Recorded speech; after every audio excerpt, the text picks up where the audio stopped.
Bom, tranquilo aqui? O que acontece? Opa, peraí. Nós vamos continuar a partir daqui.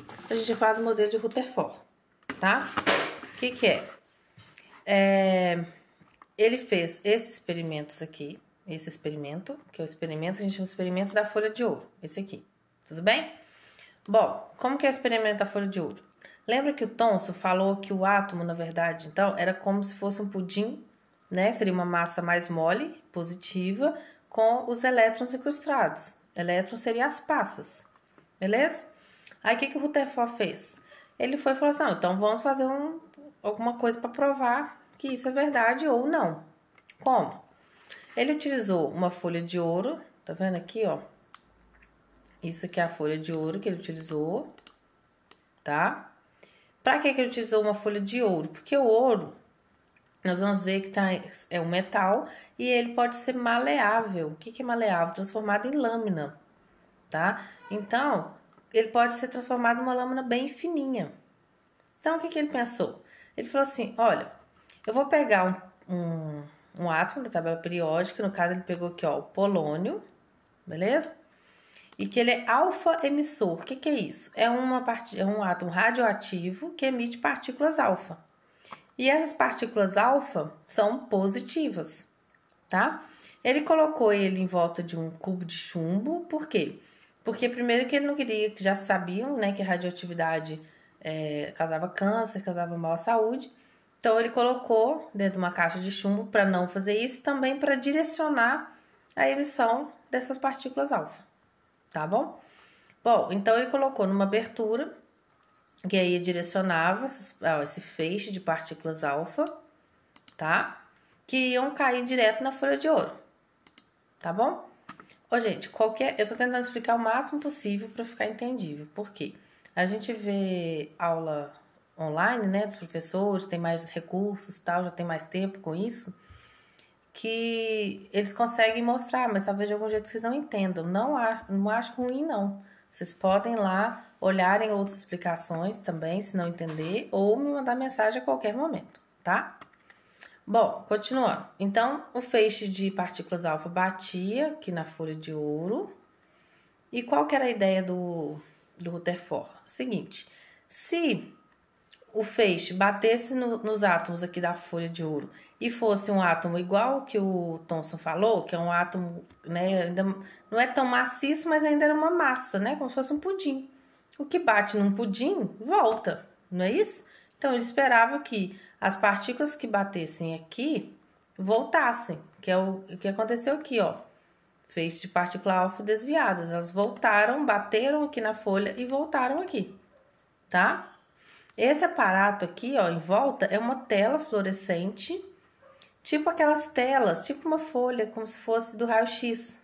Sabe, o raio-x, quando você vai fazer o raio-x, a parte do osso, ele fica branco, né, mais claro, e a parte que é tecido mole fica escuro. Então, ele queria que fosse uma coisa assim, quando batesse aqui, ó, nessa estrelinha aqui, ó, bateu a partícula alfa, ia ficar um pontinho mais claro, não um pontinho branco, que aí poderia ver, né, onde que bateu a maior parte das partículas. Bom, qual foi a surpresa dele? Então, o que ele esperava? Ele esperava que todas as partículas batessem na folha de ouro e voltassem. Só que o que aconteceu com ele? Ele viu que, na verdade, a maioria das partículas passou direto. Passou e bateu aqui atrás, direto. E o que isso pode dizer para ele? Aí ele fez várias contas que para nós não tem importância, né? Não é o importante. E descobriu que, na verdade, a maioria delas esmagadora passava direto porque existia grandes espaços vazios dentro do meu átomo. Não era uma massa, como dizia Thomson, eram espaços vazios, tá? Alguns, tá vendo aqui, ó? Alguns desviavam, mas passavam por ela, mas desviavam, né? Passavam pela lâmina de ouro e desviava. Por quê? Porque ela batia, essa partícula alfa não é positiva? Então, desviava porque batia em alguma partícula alfa aqui e positivo com positivo, alguma partícula alfa, não, desculpa, alguma partícula positiva e positivo com positivo se repele, né? Então, eles conseguiam fazer com que conseguiu ver que tem alguma coisa positiva aqui sim. Beleza? Mas a maior parte que passou direto, ela passou por algum espaço vazio e que não tinha carga positiva ali. Tá bom? Aí, o que ele tirou de conclusão disso? Voltando aqui no início. Ele falou que... Um pouquinho... Aqui, ó.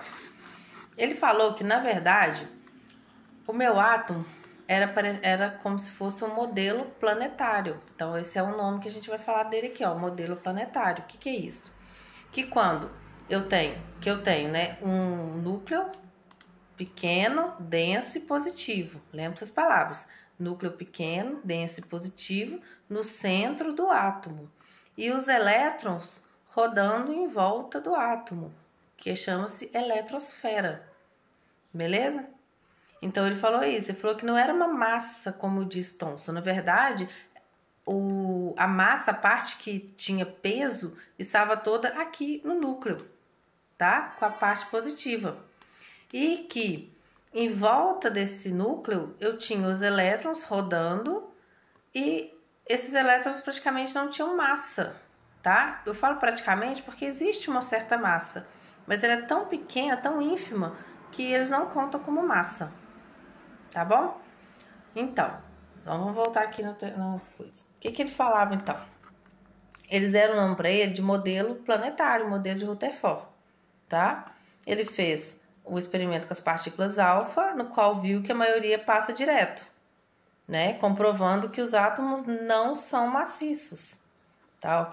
Não são maciços, beleza? Então, vocês vão lembrar o quê? Modelo planetário. Deixa eu ver se eu escrevi aqui embaixo. Não escrevi. Uma coisa que eu não escrevi aqui. Núcleo pequeno, denso e positivo. Aqui, ó.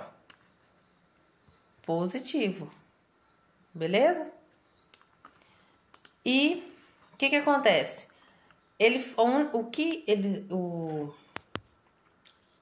O próximo, né, que foi o Bohr, descobriu que na verdade não era o certo, né, foi que Rutherford falou o seguinte, que os elétrons giravam em órbitas em volta do núcleo, mas em órbitas indefinidas. Ou seja, esse modelo aqui é só para ilustrar. Na verdade, não eram essas órbitas bonitinhas aqui. Os elétrons eles corriam por qualquer lado aqui, eles não tinham uma órbita certa, tá? E isso foi um erro. Por que um erro? Porque se ele não tem uma órbita certa, pensa só, elétron é negativo, o núcleo é positivo. É negativo com positivo, tende a se atrair. Então, os elétrons sempre iam estar querendo ficar mais perto do núcleo. E eles viam que alguns átomos são maiores que outros átomos. Tem átomos que os elétrons estão mais longe, tem átomos que os elétrons estão mais perto. Como é que isso era possível? Né? Então, não tinha como ser órbitas indefinidas, tá? E outra coisa que teve aqui do Rutherford foi o seguinte, ele não falou que o núcleo era positivo? E a gente não sabe que positivo com positivo se repele? Então, como é que ele explicaria que várias partículas positivas estavam juntas ali no lugar, né, no núcleo? Ele falou do nêutron. O que é o nêutron? O nêutron é uma partícula neutra que fica ali junto com o núcleo, junto com o próton, os prótons que estão no núcleo, tá? Então, os prótons são positivos, só que os nêutrons que estão ali neutralizam essa carga positiva. Então, eles conseguem se manter todos unidos.